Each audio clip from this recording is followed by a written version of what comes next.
Bapak, Ibu, Saudara, marilah kita membaca Alkitab bersama sektor 5. Hari ini kita sudah sampai pada surat Filipi. Filipi pasal 1, ayat 1 dan 2. Salam. Dari Paulus dan Timotius, hamba-hamba Kristus Yesus kepada semua orang kudus dalam Kristus Yesus di Filipi, dengan para penilik jemaat dan diaken.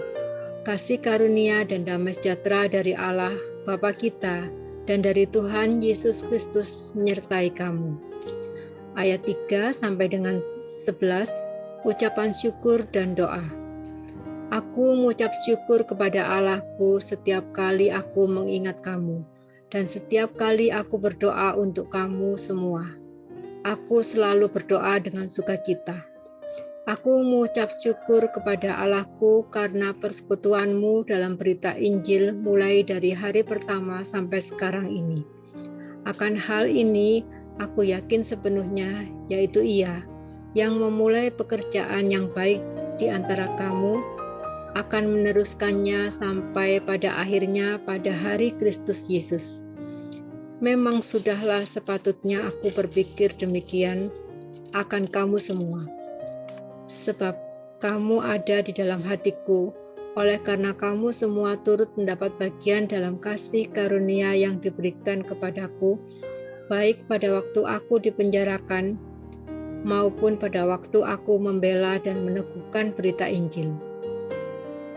Sebab Allah adalah saksiku betapa aku dengan kasih mesra Kristus Yesus merindukan kamu sekalian.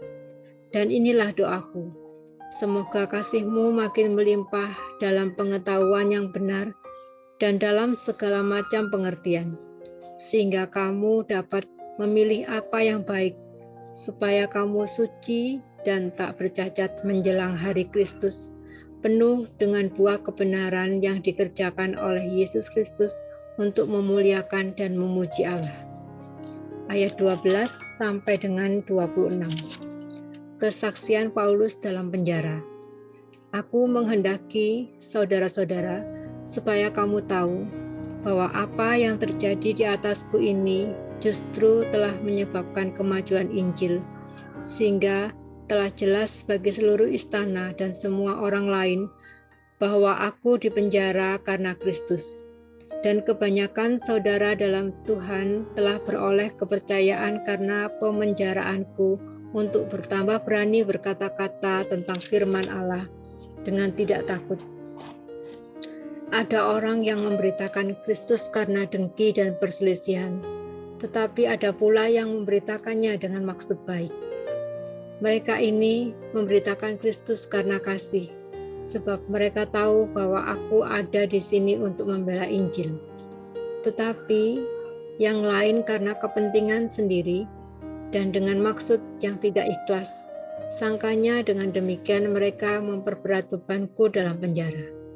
Tetapi tidak mengapa, sebab bagaimanapun juga Kristus diberitakan baik dengan maksud palsu maupun dengan jujur.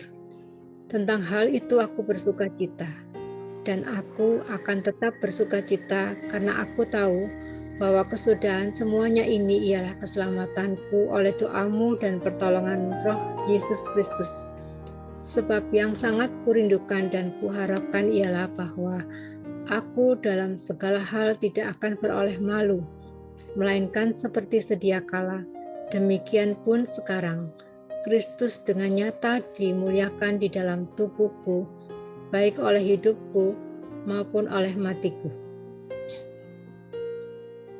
Karena bagiku hidup adalah Kristus dan mati adalah keuntungan. Tetapi jika aku harus hidup di dunia ini, itu berarti bagiku bekerja memberi buah. Jadi mana yang harus kupilih aku tidak tahu. Aku didesak dari dua pihak. Aku ingin pergi dan diam bersama-sama dengan Kristus, itu memang jauh lebih baik. Tetapi lebih perlulah untuk tinggal di dunia ini karena kamu. Dan dalam keyakinan ini, tahulah aku akan tinggal dan akan bersama-sama lagi dengan kamu sekalian, supaya kamu makin maju dan bersukacita dalam iman, sehingga kemegahanmu dalam Kristus Yesus makin bertambah karena aku, apabila aku kembali kepada kamu. Ayat 27 sampai dengan 30. Nasihat supaya tetap berjuang. Hanya hendaklah hidupmu berpadanan dengan Injil Kristus, supaya apabila aku datang aku melihat, dan apabila aku tidak datang aku mendengar, bahwa kamu teguh berdiri dalam satu roh, dan sehati sejiwa berjuang untuk iman yang timbul dari berita Injil, dengan tiada digentarkan sedikit pun oleh lawanmu. Bagi mereka semua itu adalah tanda kebinasaan, tetapi bagi kamu tanda keselamatan, dan itu datangnya dari Allah. Sebab kepada kamu dikaruniakan bukan saja untuk percaya kepada Kristus, melainkan juga untuk menderita untuk Dia, dalam pergumulan yang sama seperti yang dahulu kamu lihat padaku dan yang sekarang kamu dengar tentang aku. Demikian firman Tuhan.